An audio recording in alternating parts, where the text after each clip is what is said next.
Hey, what's going on, everybody? Jumping back into Latte's lifestyle and listings. And today I want to talk about Denver and about the Denver market because it's a pretty big market. And right before COVID, we were really booming. COVID hit like some other cities. We didn't keep up. We weren't able to keep up because there wasn't that economy driving us. So I want to talk about that. I want to talk about what's driving the Denver market right now and why some of these places are actually selling pretty quickly at a very, very high cost in terms of the value of the property. So, to start off, Denver itself is very unique. We have multiple different runways. I think we have 6 different runways, which creates a lot of traffic within Denver International Airport. We're supposed to hit, I think it was like 90 million travelers through 2025 or 2026 or something like that. And last year, I think the number was like 87 million or 87.5 million people came through Denver International Airport. So we're growing exponentially. They've already slated so that we have 4 new terminals, and they're going to be kind of in the front from what the renderings look like. It's where all the construction's happening now. That's looking like that's where all of that is supposed to happen. So there's a lot of growth in those capacities. Now, a lot of people are kind of skeptical about the downtown, and it's rightfully so. There's multiple reasons why people can be skeptical.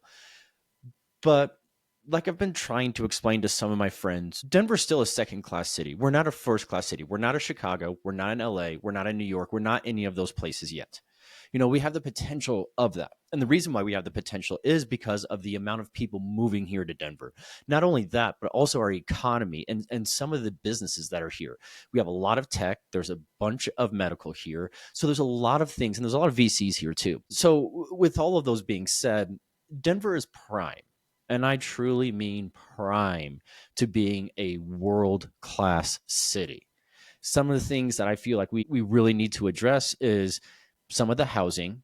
There's some areas that, is great housing, but they're in neighborhoods that are not necessarily desirable. And that's kind of a downside because I think that Denver has a lot of unique things and unique properties, but I also feel like there's areas that drastically need improvement.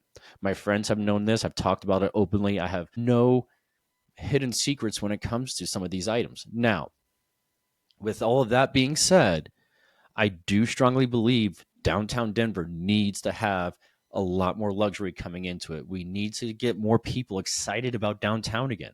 Right now it's a very commercialized property or area, sorry, where I feel it really needs to, with some of these new developments going in, whether it's new condo buildings, new apartment buildings, conversions, or anything of that nature, I still feel that downtown is still a very, very, very good place to buy.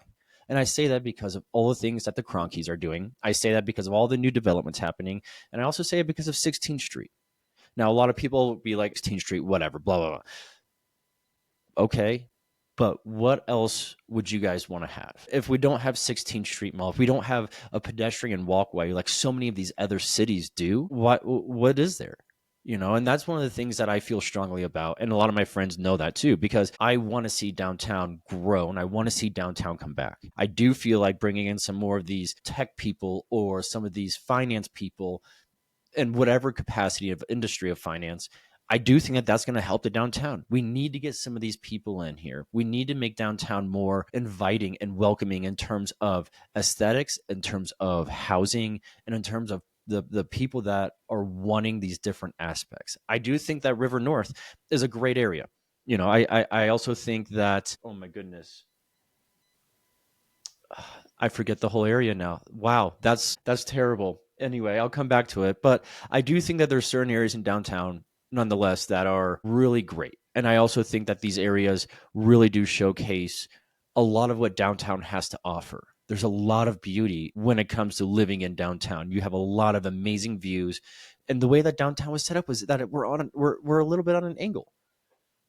So with being on an angle in downtown, that provides you with all of these amazing views, whether it's Mount Blue Sky, whether it's Pikes Peak or Long's Peak or any of those, seeing the weather roll in, seeing all these different aspects, being within walking distance or strolling distance or whatever people want to say when it comes to restaurants or even outings and festivals and things of that nature. Downtown is right on that verge. And I really do think that by bringing some of these people in and making downtown more fruitful, more viable for a lot of people in terms of the luxury buyer, I think that's going to start reflecting in how the downtown looks, what restaurants are coming into downtown, because I don't think that Cherry Creek can be the only location for where people want to be, because there's still people who are like, yeah, Cherry Creek's great, but coming from another state, for example, let's say coming from New York or Chicago, whether you're in the West Loop or you're in the Hudson Yards, being downtown is a little bit more appealing for most because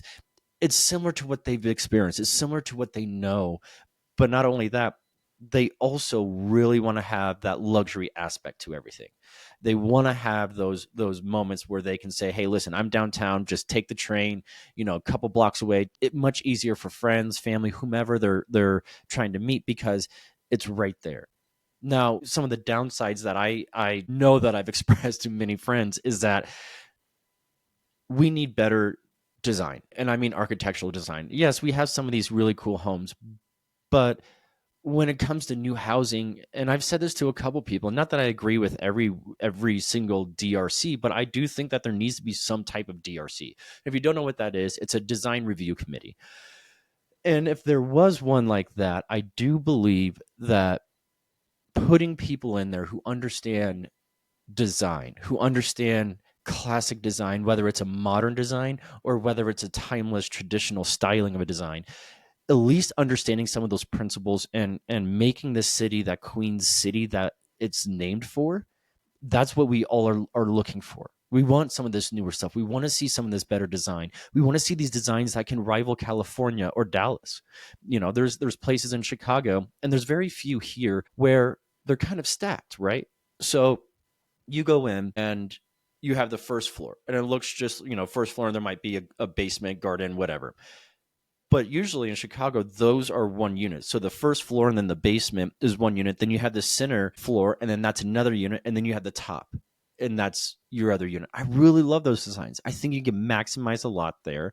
You might not have a major backyard or any really backyard to begin with, but at the same time, you have a lot more space to work with in terms of development. Now, the one biggest pet peeve I have with finishers, I guess you can say, in terms of like plaster and plywood and all of that, is all of this knockdown orange peel, this cheap, easy, quick way to throw a wall up that hides imperfections. Now, that's one thing that drives me crazy that people do here.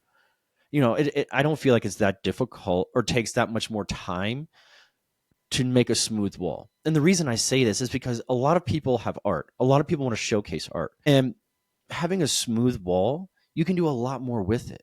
You can build upon it. You can put wallpaper up, which is really coming back now. There's a great sources of wallpaper. And if you have any questions about where to find some really high quality or even some just amazing quality works of wallpaper, whether it's handmade or if it's not, please reach out. I have a couple sources I've been looking for quite a while, so there's quite a few places that I like. But nonetheless, I feel like having smooth walls is much more beneficial around just in general stances because people can do a lot more with it. People can envision a lot more with it. So I feel like by doing that, you provide more of a service to people and more of a, oh my God, this is exactly what I'm wanting to have.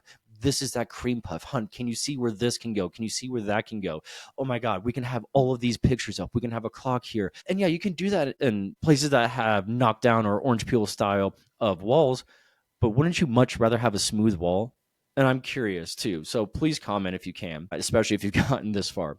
But to wrap it all up, I do think that Denver is on the precipice of being a world-class city. The last thing I want to say is I do think that our food scene needs to come a long way, a lot longer of a way. It's come a distance, and I have friends that are chefs and restaurateurs and everything else, CEOs of different companies.